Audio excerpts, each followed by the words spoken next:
Thank you very much, Dash. And what a story it would be for RNG. Only one other team has ever won back-to-back MSI titles. That was T1. Only one other team has ever won 2 MSI titles. That was T1.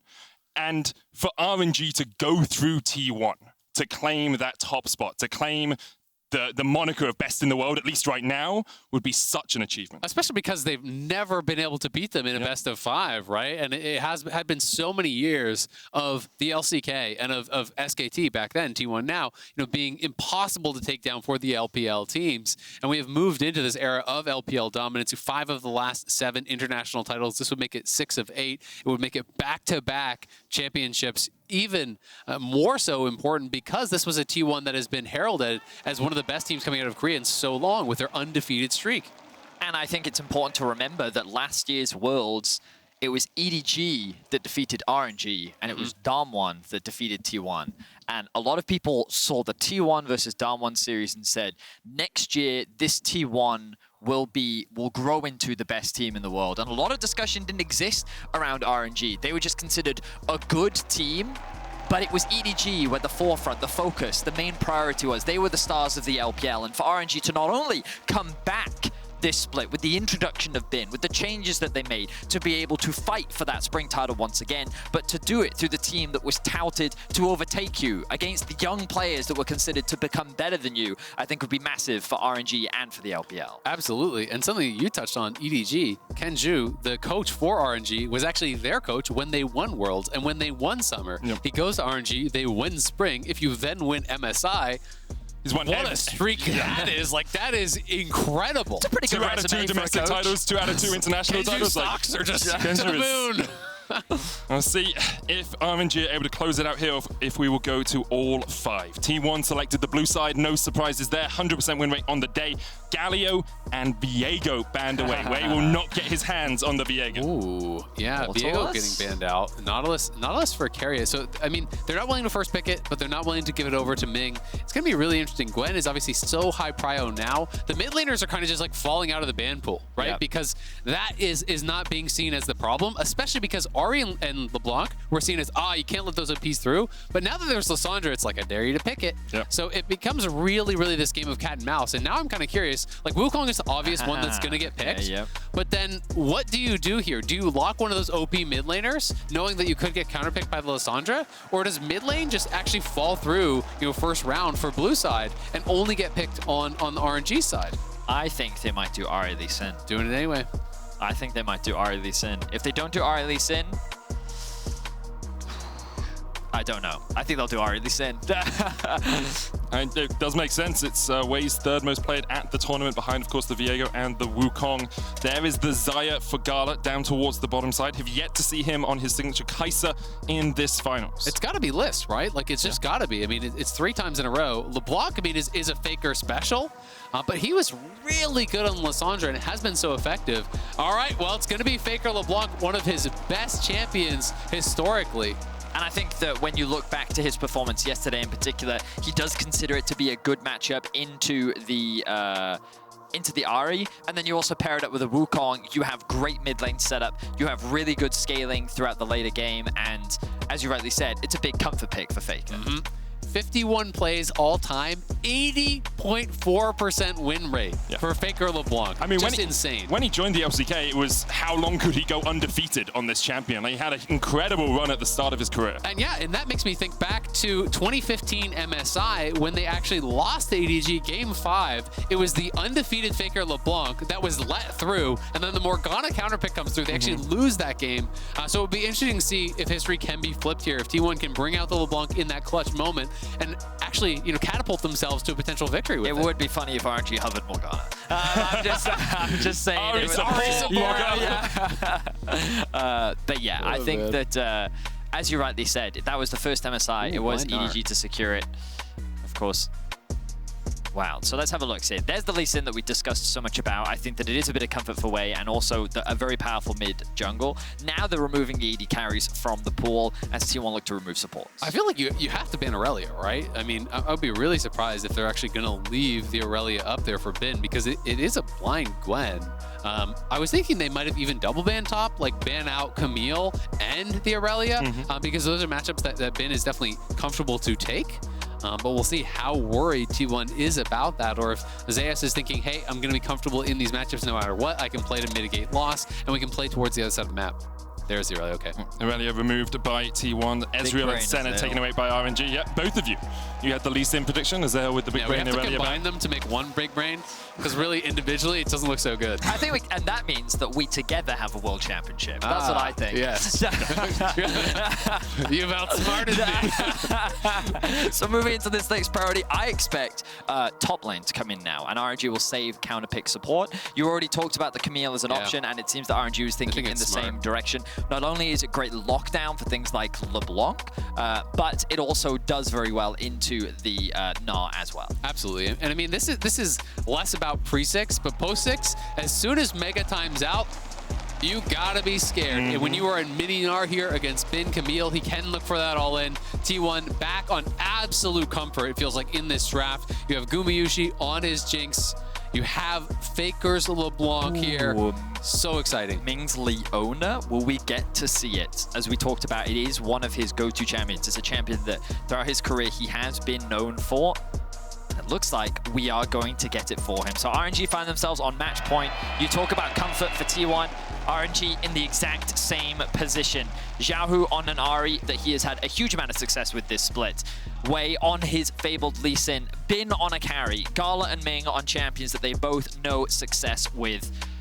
RNG feeling comfortable heading into Game 4. Man, I'm just getting chills. Like, it is so exciting seeing these two teams playing at such a high level, going towards these comfort picks, going towards these champions that they really, in some cases, have made their names on. It's going to be an incredible game to watch. In 2013, they met T1 1-3-0. In 2016, they met T1 1-3-1. In 2016 Worlds, they met T1 once again.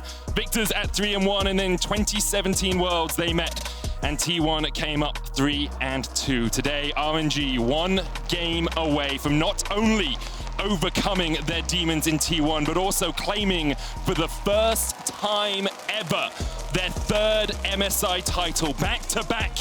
The era of the LPL would be secured dominance from China over the last 4 years.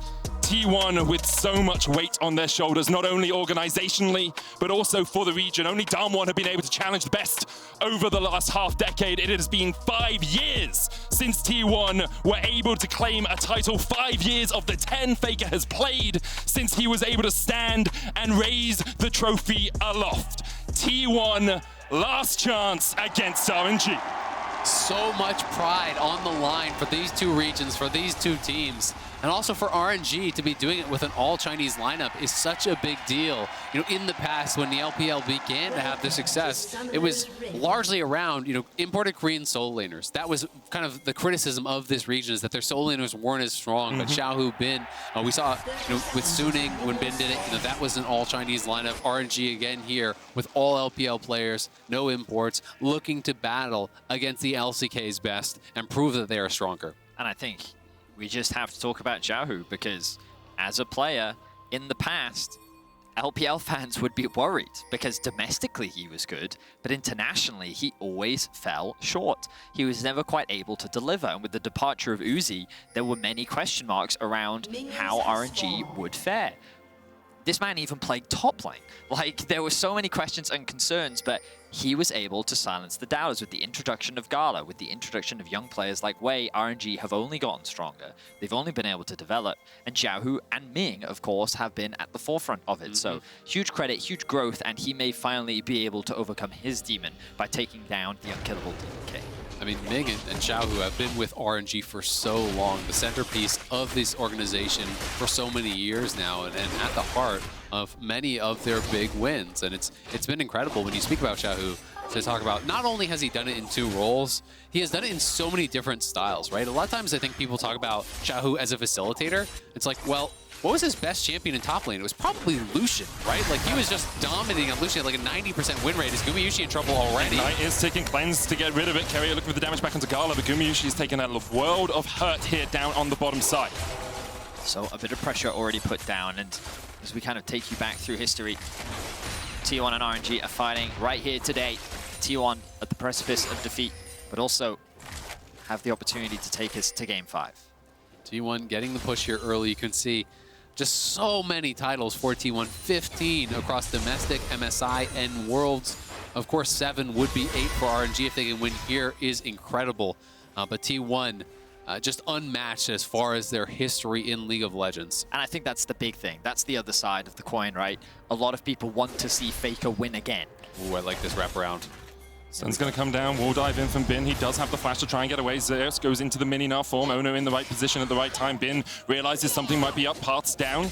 Getting towards that tri-bush, flashes away. Oner though with the flash chase, and that red buff is ticking. Bin with a tactical sweep will still survive. Oh, Bin! That was so well played by him. Even with the hookshot down, does survive. Trading flashes. I'm not sure if he actually had full vision of Oner walking around when he started walking into the river, or if he just had the read, because Zeus started running back towards him. It seemed like he had the read to me too, where Zeus is running back in towards him in a fight that he does not win. He's saying, all right, something's up, your jungler is here. It would be so interesting to see that replay from Bin's vision and actually confirm that he did just have that read, because that is really smart stuff. And if it is the case, of course, Zeus going to get a much better base. This early gank still means a lot, because Bin's only buy is a refillable here. Like, he didn't have gold to get anything because the wave was slow pushing towards him, and he didn't get time to farm it up. I wonder if Zeus even has to... Okay, he's going to use the TP. I was going to say the wave was in a spot where he probably didn't have to do that, but instead he's going to match the TP for now, so not the end of the world for him. Xiaohu going to expend all of his mana to be able to clear out this wave. Will make things a little bit awkward, but this wave isn't big enough for FLICKR to really set up a freeze. I absolutely agree. You know, Zeus didn't have to TP, but I think his thought process is, I have a real buy. You know, I'm at least able to get the Ruby Crystal. I'll come here, and I'll trim the wave so that you can't crash and you get stuck in the lane with me without being able to go back. Because Bin now, all Bin wants to do is shove, shove, shove, shove. Build up this fat wave so that Zeus cannot trade back into him, so he can get back to base and actually get a real buy. I want to draw your attention once again to the minimap, as I love to do. You'll notice all of this deep vision that's been invested already from Oner towards covering the top side of the map. With that flash gone, they have to be cautious, or they want to try and attack that side of the map. When you're playing against a Camille, putting her behind early is always a good thing. So Wei now has to do the same thing. And he, as he often is in the right place at the right time, hit to cover, and they may even look to try and get the flash out from Zeus as he commits to the 1v1. Zeus jumping forward is huge here. Flash available for him. Hits level 5. Wei coming in, only level 3 right now. Zeus needs to flash away from the Sonic Wave. Still gets hit by it, and Zeus doesn't really have anywhere to go. Trying to hold on. The flash an option. Flashes from the wall dive. Survives in the dive, but Wei is having none of it. Wei has been incredible this series for RNG. Again, getting to top lane, being that difference maker. Not only will they get the crash, Zeus now going to be punished for that TP back they didn't necessarily have to do. He wanted to get the maximum when he had this early lead. Now it's going to mean he'll lose a wave and a half likely here to the tower, and Bin is going to have the better reset. And I'm surprised that Zeus was that aggressive when the expectation was that the jungler would do this as an all-in bot. Root goes down, counter root used by Gumayusi. Ignite is ticking here. Cleanse about to come off cooldown. Keria has the thick skin to try and tank up any more damage, and GALA and Ming tanking the minions themselves will just back away. So this is an instance of, when you look at that, Ming and GALA, you're thinking they can kill them, but they stop because they're like, our jungler's top, enemy jungler could definitely be bot. And now we see Oner with the cover, RNG can still disengage. Ming still has the flash, just uses it to get away. Abyssal Voyage forward by Keria, has a counter flash, and as you say, Vedi, RNG giving the respect to the fact Oner might be there. But look at Wei, he's in the area, and RNG are trying to prevent the crash. They actually thinned that wave quite a bit. They're trading aggressively, knowing that they have Lee Sin in the area. Bin now level 5, looking for a roam towards mid. It would require FLICKR to distort forward aggressively for them to really get anything here, but I still like the movement from Bin, because he should be able to get back towards top to catch the crash. But there's also the possibility, right, that what happens is after he ganks bot, he actually goes from bot, paths around, and then the jungler looks to gank mid. So what Bin is also doing there is he's covering for the potential play happening in mid lane as his jungler is covering bot. Just barely spotted. That was like a split second that he was on there for. I didn't see any anything. ping. Yeah, so I think T1 just missed it on the minimap. It's easy to say you should have seen it, and sure, if everything's perfect, you should have. But he was on there for a split second. So Wei getting in there really off of vision largely, and is able to get the kill. The flash follow here with the E flash, I do believe. Yep, E flash really well played there by Wei, securing the kill. And you can see again the frustration. They know it's match point here. You don't want to be giving up that advantage. And for Zeus, he's in his first international tournament as well. Like, this guy's a rookie, came in very hyped, played very well during the Rumble stage, but you were in front of a few thousand fans in Busan, all cheering for you when you win and going silent when you lose fights. It is a difficult game to play for him. Oner looking for Bin here in the top side. Bin If you walk hook shots forward, you have to feel that Oner would go in. And I have to just say that even with all that in mind, Zeus has played incredibly well, right? When you think about his position and the pressure that's on his shoulders, not only is he playing in front of his home crowd for the first time at his first international event, he's also representing T1. Like, and that's just no easy feat for anyone to do. There is a lot of pressure that just comes off the back of playing with an organization that big, and huge credit to him because he has had an incredible tournament, and there is still a big game left for him to play. FLICKR can just jump out here. He's fine. Distortion does take half his health though, so Xiaohu now has an advantageous lane matchup, and T1 struggling really to react to Wei's early pressure here. The game's still relatively even, only 200 gold between the two teams. A lot of that coming for T1 from Gumayusi down towards this bottom side with about 5-6 CS lead. Yeah, it is very even, all things considered. And honestly, it's not one of those games where I felt like in some of the earlier games, it felt clear that if one team got ahead, they were going to win based off composition. I think this is very even as far as the composition. There's different strengths and weaknesses. You know, RNG should have side lane advantage with the Camille, but I do think that the T1 5v5 is very strong. They have a lot of protection for Gumayusi. We know he can take over games. So both sides are really going to have their opportunities, and this slight gold lead isn't going to mean much unless they can really hammer it home. And I wanted to very quickly bring the minimap up to highlight who exactly was where. You can see both supports hovering around the mid lane. Oner has been spotted. Dodge away. They go onto the clone. They realize it's the clone and they just clear out the vision. All 5 players from both teams up here at the Herald. Okay. Fight. Yeah, I feel it. The question is, who is stronger at this point when we look across the islands? Zeus is not stronger than 3 members of RNG, I can tell you that. Zeus tried to push the wave in, it was frozen in his face, and Wei and Xiaohu are on the way. Zeus tries to get away, kick back with the Dragon's Rage there. I think we had a spec bug for a second. Zeus going back in, Charm coming out, Mega Gnar possibility. Zeus just needs one more spell, will get it out. And RNG disengage the fight. And I think with Zeus, with Mega Gnar timing out, Xiaohu's actually going to look for the kill. Looking for the charm, lands it. Camille flashes forward with the power. The ignite, I didn't see if Ming used it. He didn't. Zeus gets out somehow. Meanwhile, the chase is on towards the bottom side. Oner caught up in the Hexagon Ultimatum. Zeus trying to put the damage down across the wall, and Oner will be able to escape. Keria, what a beast. His timing, he's always in the right place at the right time, and Zeus just about to have TP, so now they can actually come back for this. I thought RNG was going to have the edge there after they push out Zeus, but Zeus, they bought enough time, he can TP back. A lot of people going to have to reset. Xiaohu's out of mana. He used his ulti. This becomes really interesting because T1 are sticking around. Oner, Keria, and Gumayusi are here. And with Xiaohu heading towards bot, I think RNG are just going to give it potentially. It's unfortunate for T1 that the Herald reset there, but now they've gained aggro once more. We can see that Zeus has TP back into lane. Bin has the TP, but as you rightly said, for now, it looks like RNG will choose to give this one up. I think the main reason for this is Xiaohu lacking ultimate. You look onto the other side, Oner still has his, Xayah still has his, FLICKR, of course, being LeBlanc, almost always has his. But at that point in time, without the Ahri ultimate, without Wei's ultimate, without Bin's ultimate, it's not an advantageous fight. So RNG say, okay, we'll take the L on this one, we'll make the cross map happen. And FLICKR, though, he's trying to get this kill onto Wei. And just jump back. Wei, of course, takes quite a lot of damage. Hextech Drake does do a lot of work. You can see him down to about 300 HP, but with Xiaohu coming up from the bottom lane, Wei should be able to secure this. FLICKR might dive forward once again.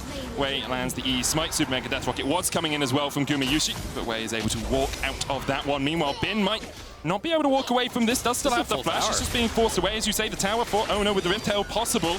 Gumayushi's going to come here, make sure you get that auto down, and then Rift Herald goes down. You funnel this gold into the Jinx. Yeah, that is actually huge, and honestly, the rest of the T1 should get out of there. Just try to give as much of it as you can to Gumayusi.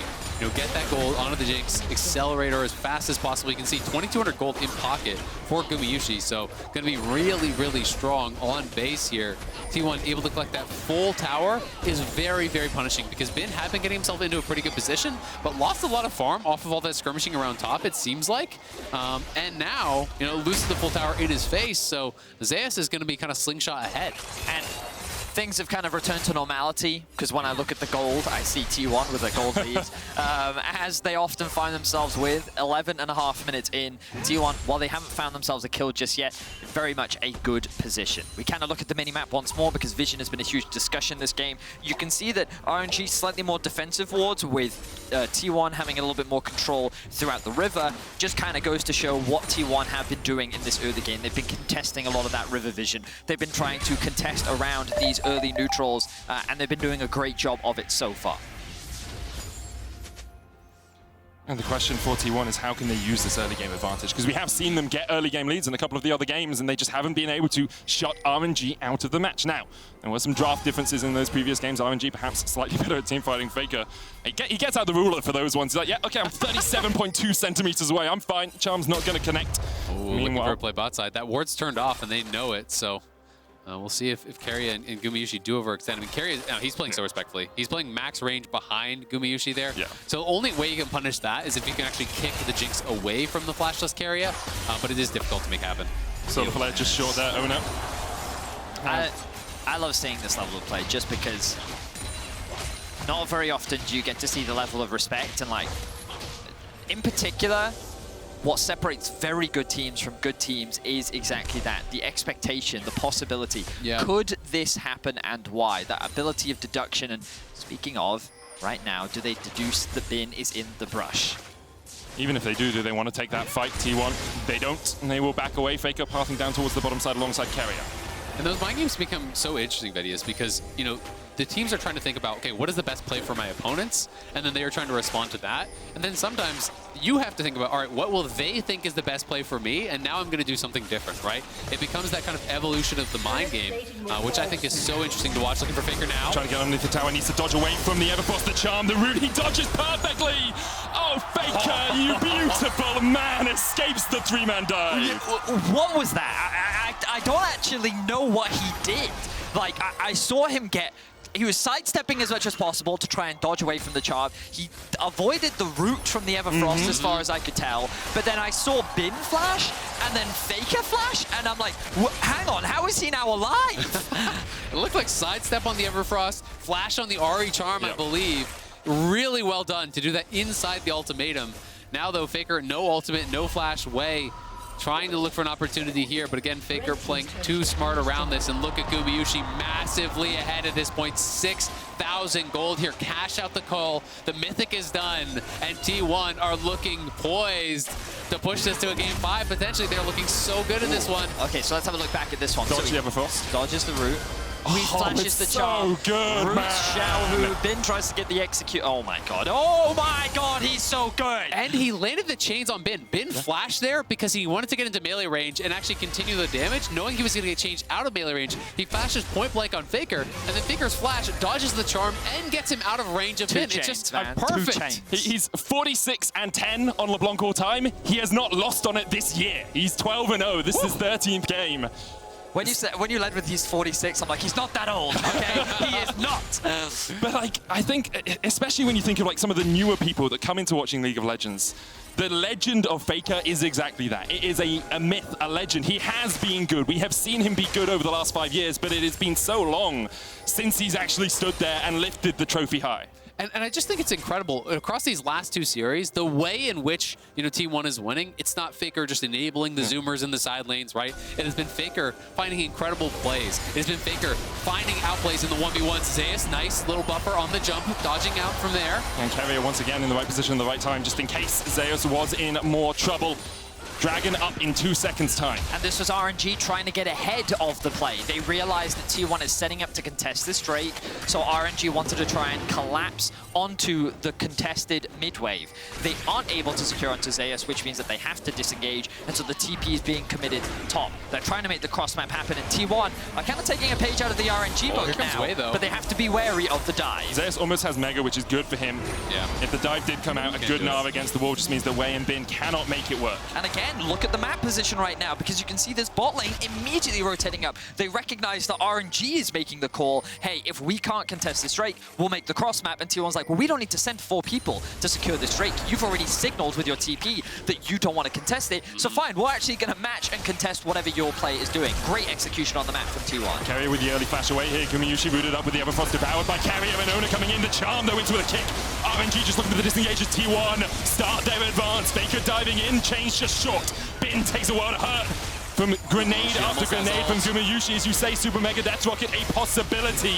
No one low enough to die from it, I don't think. But RNG, once again, look for the engage, and T1 hold them at arm's length. Keria continuing to get so much value out of this Tahm Kench pick. The number of times the kills should have happened for RNG, but aren't quite able to, is way too high. And you look across this RNG comp, it's very much a pick comp. A lot of single target damage, a lot of getting this shut down onto a single member and leveraging numbers advantage, and the Tahm Kench is mitigating all of it. I mean, Keria is the third summoner spell for these players, right? He's already in the right place at the right time. It feels like he's anticipated the move that RNG is going to make. He's there for the perfect devour. And when he buys that time, you know, you said it, Vedius, it's about the pick. And if RNG can't get that initial kill, all of a sudden, Gumayusi untouched, both summoners available, he's wailing on you. And it really forces RNG back. They've got to be able to find something in side lanes to really buy themselves some space in this game. Wei has no safeguard to get out of this one. Flames Chomper's just short. Xiaohu coming in. And there we are. Wei able to dive towards his mid laner to escape. RNG are doing nothing wrong in a lot of these plays, by the way. They're looking for proactive plays. They're looking to try and catch T1 unawares, but T1 are always just that little bit quicker in terms of their movement on the map. Well, this is what's been so great about this series is last game we talked about how T1, even in their defeat, weren't doing anything wrong. They just didn't have the tools in order to actually properly execute a lot of what they wanted to do. RNG now find themselves in a similar position. And we were talking about the draft earlier on, Azael, but the more I watch and the more I'm seeing, I think this is only going to get harder and harder for RNG because when we think about how these fights are going to play out, you have a lot of single target damage versus Jinx. Jinx is going to have so much protection with this type of front line that if she's just left to free hit, and with the position that she's in right now, like T1 have a very solid front-to-back teamfight comp, and they're gaining more and more control over the map. Abyssal Voyage going in. Knock up onto Wei. Oner chunked out a little bit. Rift Hold available to him if he does get out of there, but Keria is a little bit too deep here. Big Skin still available, but the charm comes out. No flash for Keria. Oner, just short of being slowed by the solar flares. Xiaohu dived forward. Oner able to dash across the wall. Yeah, Ming just not able to connect with those solar flares, it feels like this game. And I agree with you, Vedius. It's looking better and better for T1. To me, the biggest difference maker from expectation versus reality is I thought RNG were going to be able to have Camille in a much better position. Camille has not been able to get farm. Camille has not been able to get kills. But you're at 110 CS almost 20 minutes into the game. That's very atypical. You know, and generally it's around this 20-minute mark that you would be expecting, okay, Camille is starting to build towards a second item, you know, is really starting to kind of outscale in this 1v1, but they haven't been able to find anything. And if Zeus just goes armor second item here, like just go rando with second item, you're not going to be able to really threaten the burst down on the Gnar and side lanes, which forces you into full-on 5v5, which is not really where RNG want to be. They want to have side lane control and then catch people in transition and utilize their pick comp to do that. And I think that largely came down to two main reasons. Number one, Xiaohu's lack of priority in mid. They did first pick the Ahri, but FLICKR responding with LeBlanc did give him consistent control over this mid wave, forcing Xiaohu to play defensively and underneath his tower, mitigating his ability to roam. And the second one being the level 3 ganks top lane. They got the flash out from Bin, and even though Wei was able to counter and mitigate, they were still able to find kills onto Bin and put him behind, making that matchup and ability to be aggressive that much harder. So T1, their approach to the early game and the draft, showcasing that they recognize that mid control is extremely important, which shouldn't really come as a surprise to anyone, but the way both these teams leverage that mid control can be game defining. Absolutely, and I really liked how T1, even as a full team, were able to, then pressure Bin into dropping waves to come to the Herald. They went out in this Herald scuffle. They're the ones up to topside, taking that full tower away from what was a 100% HP turret that Bin had. That was so good as well. Bin has been forced to kind of just roam and group. They don't really have the vision to play safe. You look all through the river, it's T1 dominated as far as the vision game completely. And because Zeus is ahead of Bin in the side lane, he gets to push forward. Bin then has to catch the wave, which means Zeus can come down and move with the rest of his team. Xiaohu then has to answer mid, so it's a 4v4, and that gives FLICKR free time on the bottom lane to take this tower. T1 just pulling the strings, puppeting RNG right now as they walk them all around the map. Rift held down in the mid lane. It's going to be 2 towers, but none in favor of T1. Eyes. What's going on the map right now? Minimap is the most important part to look at this point in the game. You can see that T1 with their mid pressure with the bot wave stacked up, they're cleanly set up for this Drake rotation as well. The question is, can Wei? He wanted to get a flank, but a good ward coming out from T1. They recognize the options that RNG have, and they're limiting them. Yeah, T1 are just playing this so well. All the outer towers have now fallen for RNG, moving around the map, creating pressure. I don't think RNG are even going to try for this one. I think if anything, they look, maybe towards that third dragon. They did grab an early one themselves, so that does push back any potential soul. And for RNG, it's about buying yourself more time. It's about trying to find those picks in the side lanes to really kind of open up the map, because T1 is suffocating them, and it really only feels like on T1 resets that RNG can move out and try to reclaim some vision. And it's generally been very defensive warding, right? They're not really making those dangerous forays into the enemy jungle. It's always just okay, try to keep some defensive vision so we can get our own waves, try to keep some vision around Baron, so we're not going to give that up. An intense game, but one that was much needed, excuse me, for T1. We already talked so much about the stakes. It's been so long since FLICKR and T1 have lifted a trophy, and they're at the precipice of doing so once again. They need 2 victories. RNG lead the series 2-1. If you have just joined us, I recommend you backtrack because it has been an incredible series between 2 of the best teams in the world. And T1 find themselves in control once again. They're setting up a lot of vision around the bot side, primarily to cover for Zeus, as they continue the pressure onto these tier 2 towers. And it's just been really interesting to see the back and forth in this series and the different approaches to each game. You know, this game has been much more like game 1, game 2, and 3. We're a lot more scrappy, a lot more aggressive, but T1 feeling very comfortable about their position in this game, you know, limiting the opportunities that RNG has. A lot of people always, when they come to International, the fans will watch and they'll say, all right, well, why are teams not playing as aggressive when they play aggressive in my region? And there was a really great interview from Impact where he talked about when you go International, the level of your opponents is so much higher, so they just show you way fewer windows in which you can be aggressive. Because the aggression is not random at this level. It's about capitalizing on mispositioning. It's about capitalizing on advantages and mistakes. And when your opponents are not showing you those, the game really slows down and becomes very, very cerebral, as it has in game 4. That's what T1 and RNG are really good at doing. RNG so good at showing very minimal windows when they fall behind in the early game and then getting to teamfights. T1 very good at not giving their enemies a window to return into the game. That's exactly what they're doing here. 2,500, almost 3,000 gold ahead. 2 dragons to the good. They're at 2 items apiece, almost 3 items already on Gumayusi. They are in a very strong position. Zeus, though, going for the hull breaker kind of implies that he wants to spend a little bit more time in a side lane and maybe split this comp up to a 1-4. Certainly seems that way. I am a little surprised in terms of the randomization because, as I mentioned, I think that T1 in a front-to-back should actually feel a lot more comfortable as the game progresses. But regardless, that is the decision that he's chosen to make. Perhaps it just gives him a little bit more power in the Camille matchup in the event that RNG tried to force something and he has to go and answer, because they're probably a little concerned about who can actually match this Camille on a side. So that's probably his logic in this situation. A TP gets invested towards bot. They're now looking for a play. Flash. Bin does still have the flash for the follow-up. I think this TP was more to make sure that they get that bot side tower. Baron, a possibility for T1. They are going to pull the alarm bells and work their way up towards it. They have perfect vision around it as well. No, 1 ward in the pit. That will be stopped if they put a control ward in there. They've got 2 in their inventories. They also have a sweeper. Okay, no vision now for RNG as they walk 4 across. control wards. Look at that level of control that T1 have on the top side. They saw the TP investment immediately, moved up towards the top side, and now they are suffocating that control from RNG. And I think that T1 are going to try to force Bin to TP at the very least. They need to either send someone bot now or try to force a TP. The answer looks like FLICKR will go bot to match potentially, but no, he's actually heading out towards mid, now going back towards bot, so they will look to respond in that side lane play. And yeah, I think the read probably from Zeus is, okay, how do we lose this game? It's me getting killed inside. Yep. How do I avoid that? And if his read is Hullbreaker will make me really strong in a potential 1v2, will give me that survivability, then hey, I respect it. You know, I think Randuin's is a really strong option, but if you're not sure if you're going to be going up against Xiaohu or Bin, if it could be magic or armor that you need, then this does kind of become a little bit of a catch-all, at least.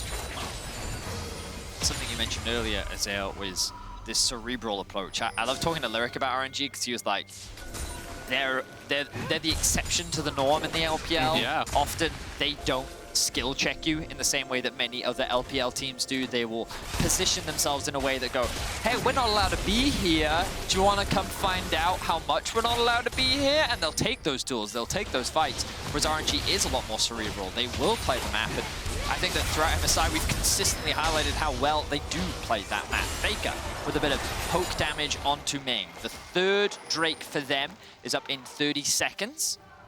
And RNG, are they going to give it up, or are they going to look to contest? I think they're probably just going to give, right? Just continue scaling with Bin in this side lane, allow them to get to Soul Point here, and then look to fight at the next one unless they see a great opportunity. But, you know, what you're saying is there is also reflected in the game times from these teams, right? T1 has had a 3-minute faster average game time. RNG on the slower end of that, you know, about 30.5 minutes as their average time. They don't feel rushed. They're very comfortable in their late stages of the game and their setups. But RNG, I was wrong. They do have the IE on GALA here. And posturing like they do want to scrap here, but Zeus has a great flank angle. Zeus knows Ming's there. They're going to pop in, control ward down, so make that target. GALA has to support the Feather Storm. Bin looking for Zeus now towards the bottom side, but Zeus just kiting them out. Dragon will be secured by T1. Zeus trying to get towards the Mega Gnar, can't get there in time. Dragon taken and the fight begins as the Cyclone onto the backline. Look at the damage coming out from Gumayusi. Quick, boom! From the Jinx as Bin now dives forward as well. Keria with a good devour. Xiaohu trying to dash away. Gumayusi on the chase. Abyssal Voyage forward. The Solar Flare on Gumayusi, but they just can't get close enough. RNG invested everything in the start of the fight and T1 are mopping them up.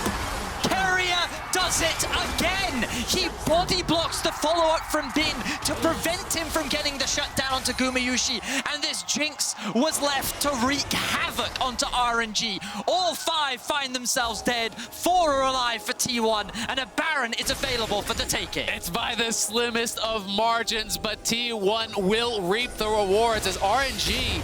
Look at that damage on a GALA. That's a zap into an ulti. Forces the ulti response there from GALA, and now he is so vulnerable. Xiaohu and Bin collapse there, and they do kill off Zeus, but it's both ultis committed. So in comes T1. FLICKR diving into the backline, forcing the flash out of GALA. Wei gets erased by Gumayusi, and the key thing is they just can't get to Gumayusi. The backstep on the hookshot in there from Bin, and then the devour from Keria, keeping him safe. And just keep your eyes on Keria. The engage from Ming was so massive. Then look, he body blocks the stun. That means the Gumayusi doesn't get locked down by Bin, and if he did, maybe there's a one-team fight there for RNG, but T1 play that fight perfectly. I mean, just using the maximum there. FLICKR was, what, 5%? Gumayusi, not much more. Incredibly slim margins there, and a huge team fight from Gumayusi. Forcing out the ult from GALA meant he really couldn't play it very aggressively. It's such a critical ultimate to be missing. You can see the damage output's still incredibly high from both of these marksmen, but those tiny differences really meant everything. Oh, no, charmed up. Devour again from Keria. Hexagon Maiden goes down onto Keria, but the Cyclone, the follow-up! Oh, it's an assembly of death for RNG. They dived into the meat grinder, and T1 very willing to kill him off. T1 are gonna push mid. They have Baron. They've got multiple kills now. How much more can they get? 38 seconds on GALA. T1 could look to try to end Wei, going for some heroics potentially. T1 though, 5 members strong with the Baron. Still 2 minutes on it. GALA up in 26 seconds, Bin in 20. RNG had to pull off something miraculous to turn this game around, but when you need a miracle, you pray to God, and he's playing for the enemy team right now. Zeus goes forward, the Gnar into the wall. T1 and FLICKR will take us to game 5. T1 with a masterclass team fight. We talked about how the longer this game went, the easier it's going to be for T1, and in a 4 versus 5, they play the front to back beautifully. That bot lane stepped up massively. The subtleties of FLICKR's input with the LeBlanc, the damage he was able to dish out alongside the perfect spacing from Gumayusi, allowed them to win the fight, win the Baron, win the game, and bring us to match point game 5. And you can see the sigh of relief there from Xayah putting on his mask. Oh, he says thank you. The series is not over. T1 now at match point as well. It has been such an incredible back and forth. Team fighting reigning supreme, comfort reigning supreme in this series.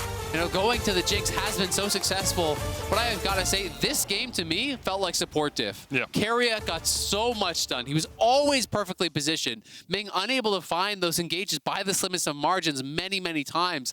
And Keria was just such an incredible difference maker, it felt like, in almost every single fight, right? Like we see 5% HP, 10% HP. Keria was the reason that those were not kills in many of the cases. Even the first play top lane, Zeus was on 1 HP basically, and he flashed forwards, devoured him, and then turned the game around. What a performance by T1, and obviously by RNG throughout this series. We are going to game 5 here at MSI. Like, I'm super stoked, I'm gonna be honest. Silver scrapes in the finals is not something we often get. I'm very happy to go to game 5, and you guys should get fired up for the finals with the team's anthems we have you've selected for RNG and T1. You can find them both on the official LoL playlist on Spotify. It's been one hell of a series, and the best is yet to come. With the MSI title on the line, don't go anywhere.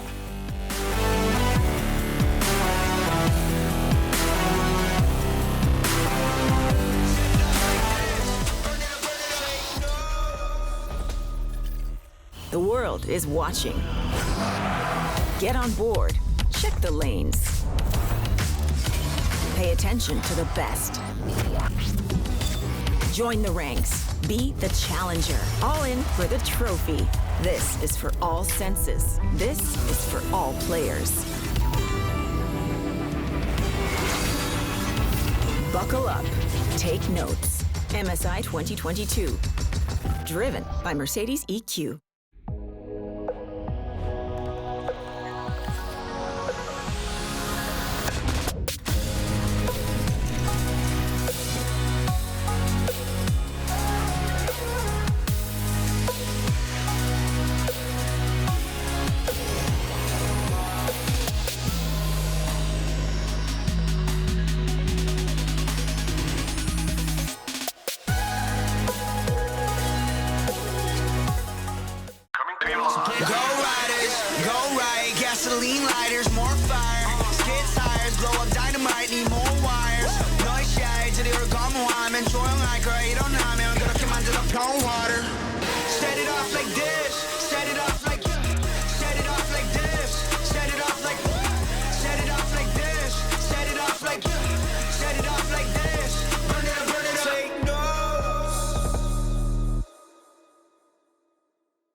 Also off the back of Faker's LeBlanc.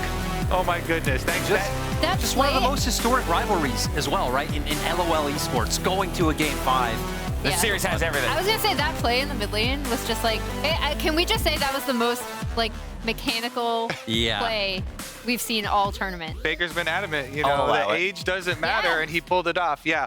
I also wanted to share another kind of, to me, really cute story with Gumayusi and Danny, because now that this is the second game in a row that T1 have used this Jinx plus Tahm Kench bottom lane, which is a bottom lane that EG brought back after everybody dropped it in the meta, they traded jerseys. There's a ton of respect here. Guma and Danny traded jerseys, and then Danny showed up to T1 series wearing Guma's jersey that he traded to him, and then Guma's playing their duo on stage. I just feel like it's meant to be.